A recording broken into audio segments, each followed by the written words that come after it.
turns in music. So first of all, the logical crossover is huge. Ratios come up all over the place. John Hughes and I did a section last year during his math time with fractions. We were using a 32 beat chunk of music. They were splitting it in half, other kids were splitting it into quarters, and we had eighths and sixteenths, and then 30 seconds, the kids who were playing on every beat. We did a lot of just sort of examining the ratios between all of those. There's no right or wrong to art, so that when they're doing math or other things that are very standards-based, there's a clear answer, but when you do art, it's all their expression. We would actually put a dot here, here, and then we would draw a salmon, and then we would make the water and cut them out. My science projects and my art projects that we do yearly, my hook is the nature around us. The salmon, when they lay eggs, they're called the red, and then they turn into alevins. Our project here, the salmon, it's really exciting for the kids, and so that's a benefit of living out in a rural area. And then it turned into, I think it was a fry. We can bridge the gap between all those pigeonholed subjects and let the kids realize that it's all one curriculum together. Turns into a spawner and goes back to where it was born. If I can have a student demonstrate something through an art form rather than just take a multiple choice test, then I have a better understanding, or I feel more comfortable that student has learned that concept when they can teach it back to the rest of us. And art gives us that opportunity many times. To me, art is life. Most people look at life from the outside. They see what appears to be there on the surface. I don't think there is a right way to do art, so I think that's an important thing for the kids to learn. There is no right way, there's no one way. This board that I am privileged to sit on has taken a firm stand in favor of incorporating the arts into every aspect of the children's education, and then taking that one step further, or 2 or 3 steps further, and putting it out into the community and putting it out into the world, and asking for that community to give back to the children as well. When Henry David Thoreau said, "The perception of beauty is a moral test," he meant that anyone can see things as they appear to be, but that the test of life is to see the real beauty that lies beneath the surface of everything.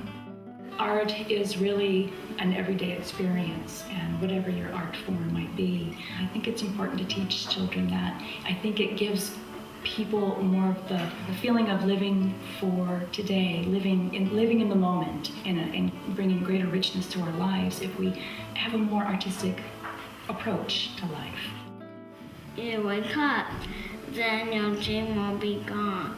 And your dream might be important. It might be something that is going to happen tomorrow. We have committed faculty members, but more importantly, we have a person who has come in here and from the bottom of her heart mentored these children, encouraged these children, and mentored the adults around her to accept this and to promote it. And it's not easy. You really do have to have buy-in from all of the adults. It doesn't happen overnight. I hope public education where everybody comes together continues. So I think first of all we have to not shut it down. We have to recognize that children have this pure ability inside them when they come here. So just recognizing that in them sometimes is enough to let them open up. You have to make time for it, where they have the choice to do art, and they have the choice for acting and singing and music and dance. There's something that a young child has that the adult doesn't have. Belief in their own feelings, for example.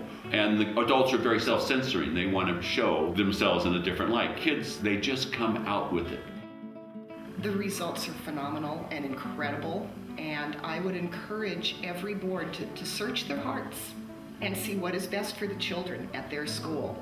And while money dictates that it's reading, writing, and arithmetic, I think through the whole arts in the classroom, arts in the community approach, I think we found that the children have a broader perspective and that their reading, writing, and arithmetic skills are improved. Their desire to learn is encouraged, and I just think that everyone needs to take a look at how important the arts are and how important it is for the school boards to support those people in their schools that want to take responsibility and go ahead with this.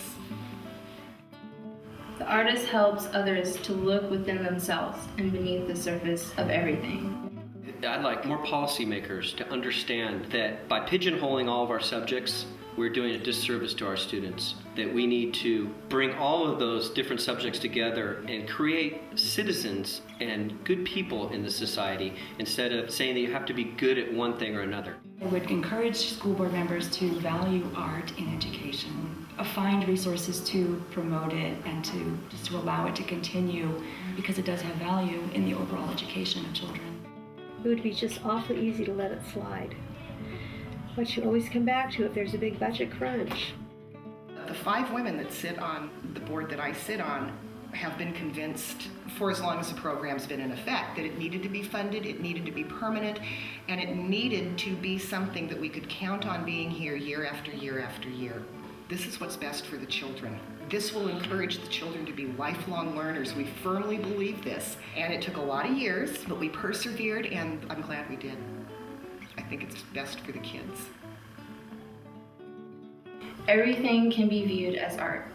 I see every detail of an object, and I'm fascinated by its existence. Go Grizzly Hill! The most favorite thing of art is making clay and then you bake it and then you get to see your thing that you made. I made mine really, really pretty, all the different colors. And then when it turned out, it looked really cool. The school's really good. It makes me feel happy. This land is your land, this land is my land. From California to New York Island, from the Warwick Forest to the country waters. This land is made for you and me. As I was walking, I saw a bunny. The mama